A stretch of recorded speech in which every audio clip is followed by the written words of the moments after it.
Hello viewers, welcome to my channel. తన సినిమాలతో యువ హీరోల్లోనే ఒక సపరేట్ క్రేజ్ని తెచ్చుకున్నాడు మాస్కా దాస్ విశ్వక్ సేన్. కెరీర్లో ఒక్కో మెట్టు ఎక్కుతూ తన సినీ ప్రయాణాన్ని కొనసాగిస్తున్నాడు. ఈ year already Gaami, gangs of Godavari సినిమాలతో ప్రేక్షకుల ముందుకు వచ్చిన విశ్వక్ సేన్ రీసెంట్గా మెకానిక్ రాకీ అంటూ మరో సినిమాతో పలకరించాడు. రవితేజ, ముల్లపూడి డైరెక్షన్లో తెరకెక్కిన ఈ సినిమా ఫస్ట్ డే టాక్ పర్వాలేదని అనిపించినా తర్వాత మాత్రం డీలా పడింది.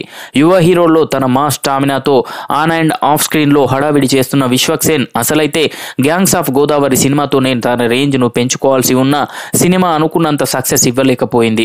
అయినా సరే నిర్మాతలకు లాస్ మాత్రం రాలేదు. అయితే గ్యాంగ్స్ ఆఫ్ గోదావరితో మిస్ అయిన ఆ టార్గెట్ని మెకానిక్ రాకీతో అందుకుంటాడనుకున్న విశ్వక్ సేన్ ఈ సినిమాతో కూడా డిసప్పాయింట్ చేశాడు. యువ హీరోగా తన దగ్గరకు వచ్చిన కథల్లో బెస్ట్ వన్ని సెలెక్ట్ చేసుకొని సినిమాలు చేస్తున్నాడు విశ్వక్. కానీ సినిమాలు మాత్రం ఆశించిన రేంజ్లో బజ్ని క్రియేట్ చేయలేకపోతున్నాయి.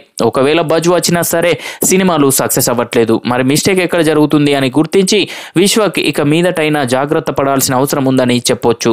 యువ హీరోలంతా కూడా 100 కోట్ల కలెక్షన్స్తో పరుగులు తీస్తున్నారు. వారితో పోల్చితే విశ్వక్ వెనుకపడ్డాడని చెప్పొచ్చు. 100 కోట్ల స్టామినా ఉన్న హీరో అని తెలిసినా కూడా ఎందుకో సరైన కథలు పడక విశ్వక్ వెనుకబడిపోతున్నాడు. మెకానిక్ రాకీ తర్వాత రాబోయే సినిమా లైలా కూడా ఎంటర్టైన్మెంట్ బేస్లోనే వస్తుంది. ఆ సినిమాలో విశ్వక్ సేన్ లేడీ గెటప్లో నటిస్తున్న విషయం తెలిసిందే. మరి విశ్వక్ సేన్ 100 కోట్ల సినిమా ఏది అవుతుందా అని మాస్కా దాస్ ఫ్యాన్స్ ఆసక్తిగా ఎదురు చూస్తున్నారు. ఇక విశ్వక్ సేన్ కి ఒక మంచి మాస్ హిట్ పడితే మాత్రం అతని స్టామినా ఏంటన్నది ప్రూవ్ అవుతుంది. లైలా తర్వాత సినిమా అయినా విశ్వక్ పర్ఫెక్ట్ ప్లాన్ చేసుకుంటాడేమో చూడాలి. అయితే కెరీర్ ఎలా ఉన్నామో తను మాత్రం వరుస సినిమాలు చేస్తూ ఉంటానని అంటున్నాడు విశ్వక్ సేన్. సో చూసారు కదా ఫ్రెండ్స్, ఈ వీడియో కనుక మీకు నచ్చినట్లయితే లైక్ చేయండి, షేర్ చేయండి. మరిన్ని ఇంట్రెస్టింగ్ అప్డేట్స్ కొరకు మా ఛానల్ని సబ్స్క్రైబ్ చేసుకోండి.